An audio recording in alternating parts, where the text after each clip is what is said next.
नमस्कार, मैं हूं आशीष वर्मा। मॉर्निंग कॉल में आपका स्वागत है। शुरुआत इस वक्त की हेडलाइंस के साथ। अमेरिकी बाजार में तेजी का सिलसिला जारी। डाउ जोन्स 12वें दिन भी रिकॉर्ड स्तर पर। आज राष्ट्रपति ट्रंप के कांग्रेस भाषण पर रहेगा फोकस। एशियाई बाजार मिले जुले। मार्केट दिग्गज वॉरेन बफे का निवेश मंत्र, बाजार में रेगुलर इन्वेस्टमेंट से ही बनेगा पैसा। यूनिलीवर को दिए क्राफ्ट हाइंस के प्रस्ताव को सही ठहराया। आज जारी होने वाले जीडीपी आंकड़ों पर रहेगा फोकस। नोटबंदी के असर को ग्रोथ अनुमान में किया जाएगा शामिल। सीएनबीसी आवाज के पोल के मुताबिक पिछले साल के 7.9% के मुकाबले इस कारोबारी साल 6.8% रह सकती है ग्रोथ। टेलीकॉम कंपनियों के बीच छिड़ी जंग में ग्राहकों की चांदी। एयरटेल में रोमिंग फ्री, नहीं लगेगा डेटा, कॉल्स और एसएमएस पर रोमिंग चार्ज।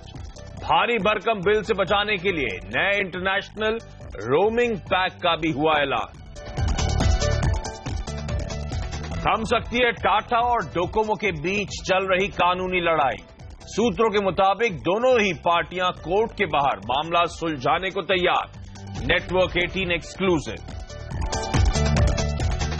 और जेएसडब्ल्यू ग्रुप की एविएशन कारोबार में एंट्री करने की तैयारी। बेंगलुरु विजयनगर रूट के लिए दी अर्जी।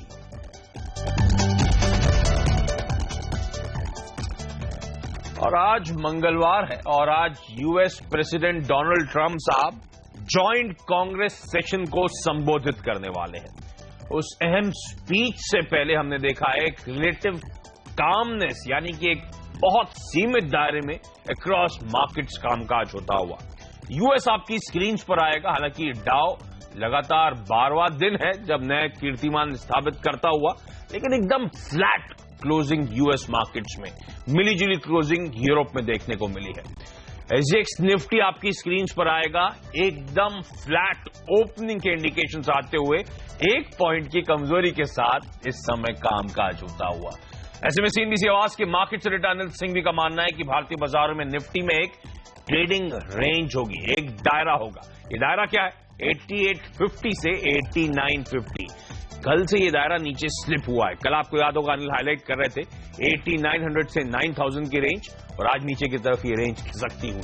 तो रणनीति क्या होगी मार्केट्स के लिहाज से, ये अनिल से समझेंगे और बाजार पे एक और एक्सपर्ट मानव चोपड़ा से करेंगे बातचीत। लेकिन पहले ग्लोबल संकेत इंपॉर्टेंट है और क्या एक्सपेक्टेड है आज शाम को जो यूएस कांग्रेस के जॉइंट सेशन को जब डोनाल्ड ट्रंप साहब संबोधित करेंगे तो बाजार क्या एंटिसिपेट कर रहा है, क्या एक्सपेक्ट कर रहा है। इन सब पे बातचीत करने के लिए मेरे साथ मेरे सहयोगी नीरज वाजपेयी अब जुड़ते हुए। नीरज, हाय, गुड मॉर्निंग।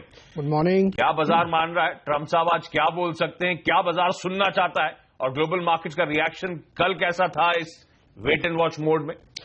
देखिए, वेट एंड वॉच का जो मोड था उसके बावजूद बाजार में मजबूती का रुझान था। लोग बहुत होपफुल हैं कि टैक्स के फ्रंट पे वो अच्छी बातें कहेंगे, और उन्होंने कल जो इंडिकेट किया भी है पहले से कि जो उनका प्रपोजल है वो बहुत ही कंसीडर्ड होगा, यानी बहुत सोच विचार के होगा।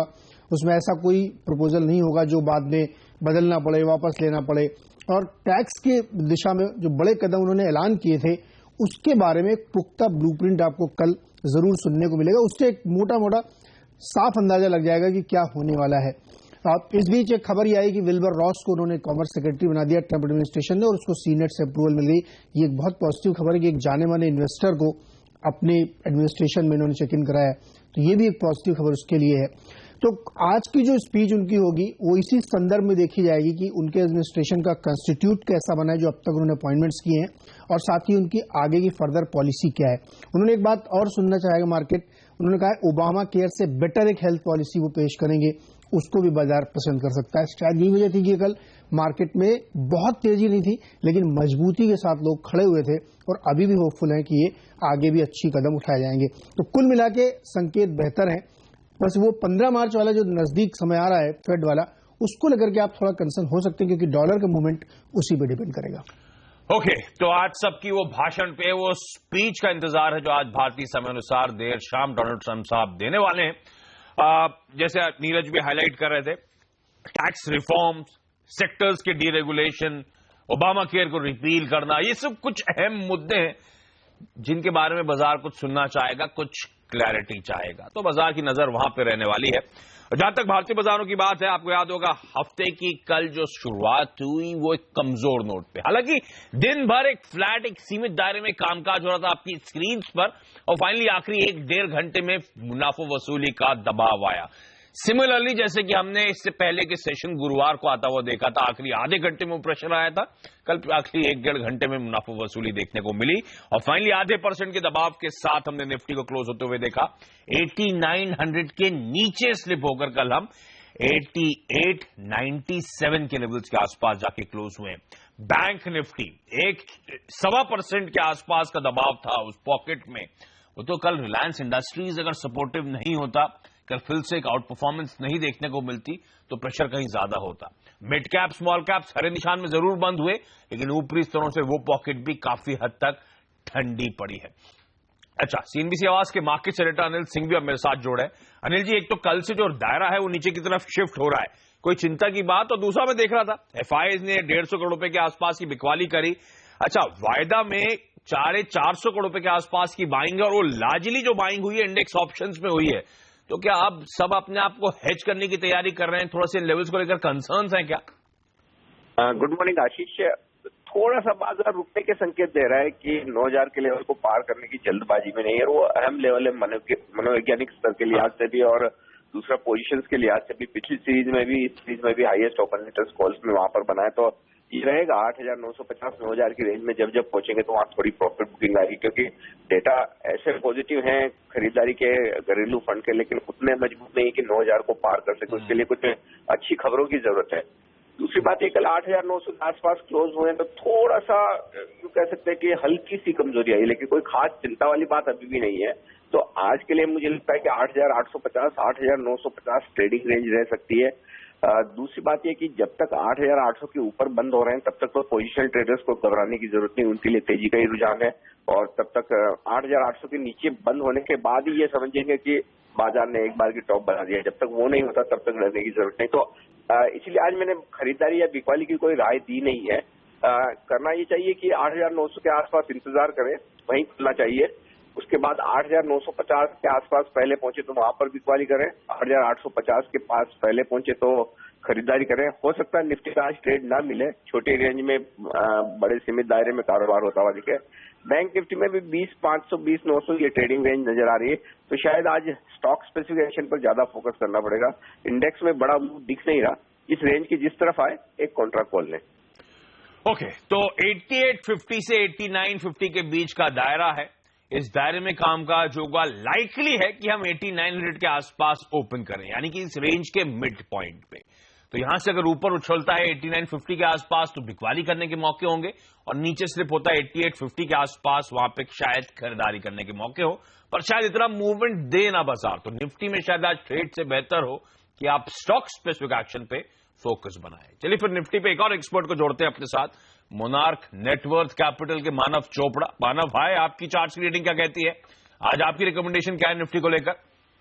Good morning. देखिए, जो ओवरऑल ट्रेंड मार्केट का डेफिनेटली पॉजिटिव है, एंड मेरा ऐसा मानना रहेगा कि after a very sharp rally market थोड़ा कंसोलिडेट करता है, एक हायर बेस बनाता है, एंड उसके बाद एक नया रैली हमें देखने मिलता है। सो मेरा ऐसा मानना रहेगा कि नियर टर्म पर्सपेक्टिव में अगले 2 से 3 ट्रेडिंग सेशन और जा सकते हैं, वेयर निफ्टी थोड़ा एक हायर बेस कंसोलिडेट करे।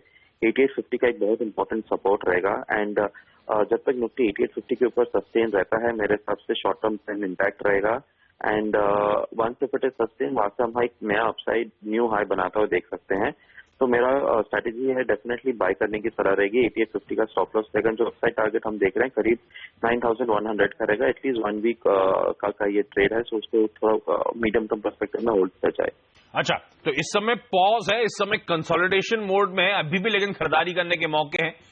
अगले 2-3 दिन तक कंसोलिडेशन शायद कंटिन्यू होता हुआ नजर आए। तो मानव, ये जो 9100 के टारगेट्स हैं, अनुमान कितने दिनों का होगा? कब तक ये लक्ष्य अचीव होंगे सर? मेरा ऐसा मानना है कि एटलीस्ट एक हफ्ता मार्केट कंसोलिडेट करके जा सकते हैं, तो 1 वीक का होल्डिंग पीरियड रहना चाहिए। ओह, 1 वीक का होल्डिंग पीरियड रखिए, एक हफ्ते के आसपास के कंसोलिडेशन, और उसके बाद फिर से एक उछाल, और शायद 90 और 100 मतलब नए कीर्तिमान बाजार स्थापित करता हुआ नजर आएगा। अच्छा मानव, स्टॉक स्पेसिफिक आइडियाज बताएं आज के लिए।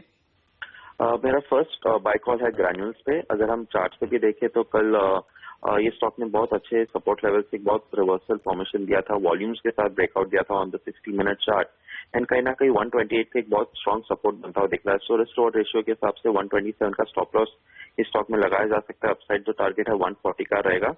मेरा सेकंड बाय कॉल है इन्फोसिस पे। मेरा ऐसा मानना है कि अगर निफ्टी को नेक्स्ट अपस्विंग लेग देखना है तो आईटी इंडेक्स एक बहुत इंपॉर्टेंट रोल प्ले कर सकता है। उसमें से इन्फोसिस एक हेवी वेट है, एंड कहीं ना कहीं इन्फोसिस ने भी एक अच्छा हायर बॉटम बनाया है। वीकली चार्ट में भी बहुत अच्छा सेटअप है, तो 1000 का स्टॉप लॉस इन्फोसिस में लगा के चल सकते हैं। अपसाइड जो टारगेट है 1090 का है। ओके, तो निफ्टी एक पॉज, एक कंसोलिडेशन मोड में, लेकिन अभी भी खरीदारी करने के मौके ढूंढने। एक हफ्ते के बाद शायद आपको 9100 तक के लेवल्स देखने को मिले। दो स्टॉक्स जो मानव ने चुने वो ग्रैन्यूल्स इंडिया और इन्फोसिस, दोनों बाय रिकमेंडेशन और दोनों के लेवल्स आपकी स्क्रीन पर आएंगे। मानव धन्यवाद आपका। और सोनम जुड़ चुकी हैं, कुछ और एक्सपर्ट से सोनम ने बातचीत कर रखी है, कुछ और ट्रेडिंग कॉल्स वो शेयर करेंगी। सोनम हाई, गुड मॉर्निंग, बताएं। गुड मॉर्निंग आशीष। आज कुछ मिले जुले कॉल्स दिखाई दे रहे हैं।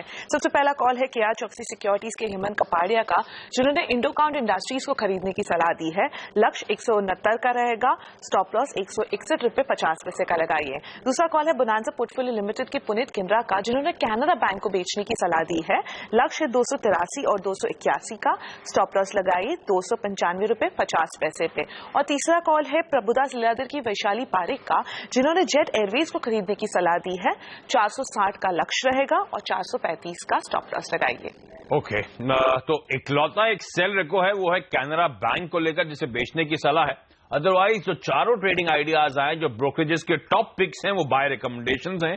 ग्रैन्यूल्स इंडिया, इन्फोसिस, उसके बाद इंडो काउंट और जेट एयरवेज। और एविएशन स्टॉक्स तो लगातार वॉरेन बफेट साहब ने यूएस में क्या एविएशन कंपनीज में निवेश कर डाला है, भारत में भी तगड़ी रेटिंग होती हुई इस पूरे पॉकेट की। लेकिन चलिए, आज कौन से टॉप 5 शेयर्स रहेंगे फोकस में खबरों की वजह से, यानी कि आज के टॉप स्टॉक्स इन न्यूज कौन से हैं? मेरे साथ मेरे सहयोगी हेमंत घई अब जुड़ते हुए। Hemant hi, good morning. Morning Ashish. कौन से स्टॉक्स रडार पर हैं आज? एडलवाइज को रखिए रडार पर। देखिए हर रोज नए 52 वीक्स हाईज बना रहा है, कल भी ऐसा ही हुआ।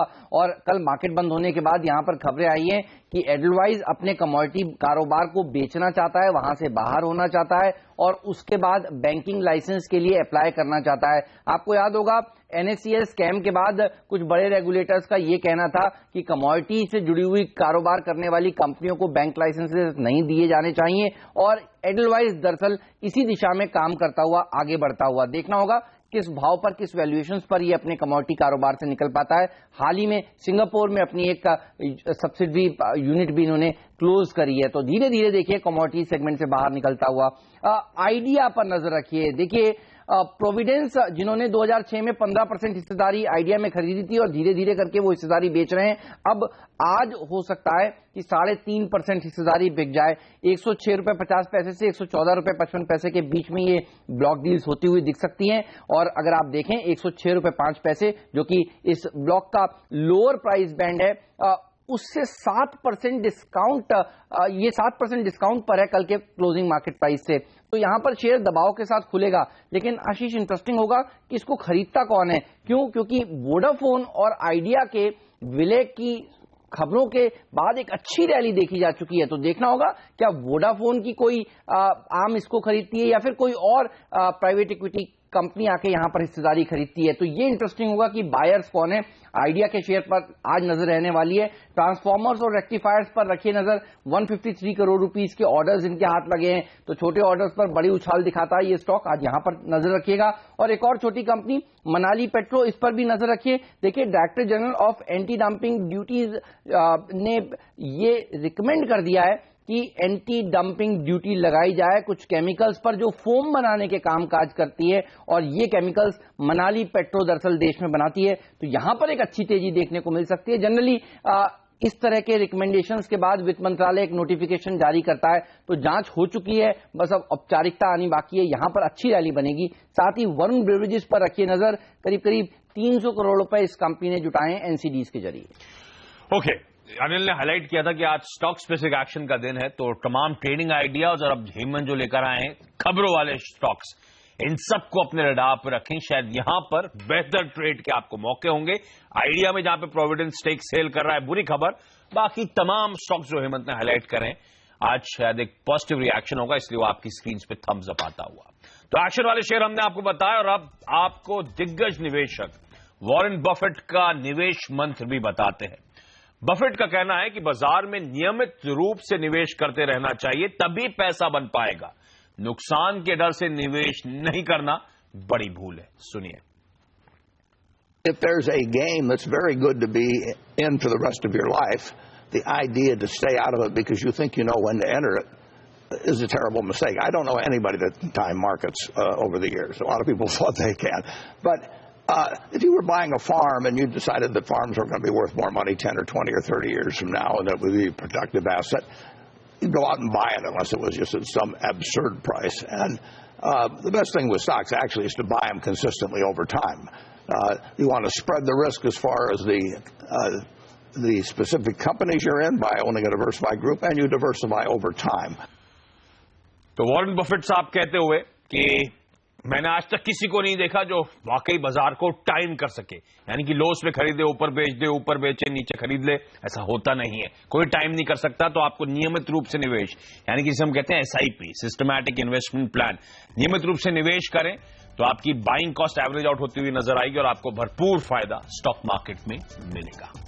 लेकिन चलिए यहां पे एक छोटा सा ब्रेक के बाद कमोडिटी और करेंसी मार्केट्स में आज की टॉप स्ट्रैटेजीज क्या होंगी उस पर बातचीत।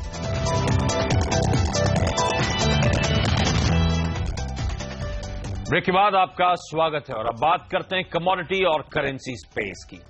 ओपेक की क्रूड उत्पादन कटौती डील के चलते कच्चे तेल में कटौती जो है वो कायम है, जिसके चलते क्रूड के भाव चढ़ गए हैं। फिलहाल ब्रेंट क्रूड $56 पर कारोबार कर रहा है। वहीं ट्रंप के संबोधन पर भी कमोडिटी और करेंसी बाजार की नजरें टिकी हुई हैं। ऐसे में रणनीति क्या हो आज, ये जानने के लिए हमारे साथ जुड़े एंजल ब्रोकिंग के अनुज गुप्ता।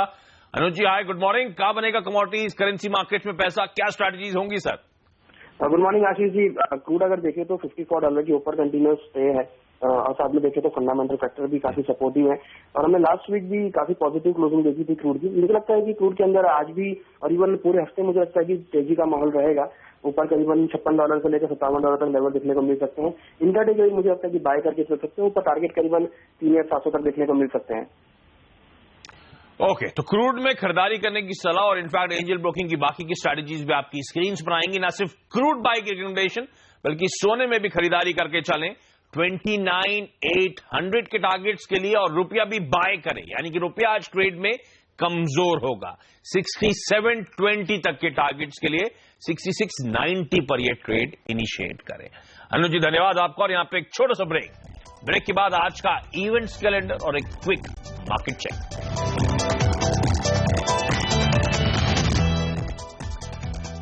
ब्रेक के बाद आपका स्वागत है और आज के इवेंट्स कैलेंडर पे जाऊं उससे पहले आपको बता दूं MSCI में कुछ अहम बदलाव कल से इफेक्टिव होंगे, यानी कि उसका एडजस्टमेंट आज से प्ले आउट होगा। ग्रासिम को MSCI ग्लोबल इंडेक्स में इंक्लूड करा जा रहा है, तो स्टॉक में आज खरीदारी उस लिहाज से आपको एडजस्टमेंट के तौर पे देखने को मिलेगी। और टेक महिंद्रा का वेटेज बढ़ाया जा रहा है 0.48% से बढ़ाकर 0.97%, यानी कि ऑलमोस्ट $100 मिलियन के आसपास के एडिशनल बाइंग ये स्टॉक दिखा सकता है। इसके अलावा दिलीप बिल्डकॉन, इस कंपनी के बोर्ड की आज बैठक है। नए SPV या सब्सिडी बनाने पर बोर्ड करेगा विचार। शाम 5:30 बजे CSO जारी करेगा GDP आंकड़े और Q3 के रिवाइज आंकड़े आएंगे। हमें पता चलेगा डीमोनेटाइजेशन का लास्ट क्वार्टर में किस हद तक का इंपैक्ट था। और देश के सरकारी बैंक्स में आज हड़ताल, लेकिन ध्यान रखें निजी बैंक्स में कामकाज जारी रहेगा। लेकिन चलिए मॉर्निंग कॉल में आज के लिए इतना ही। छोटा सा ब्रेक के बाद स्टॉक 2020। नमस्कार।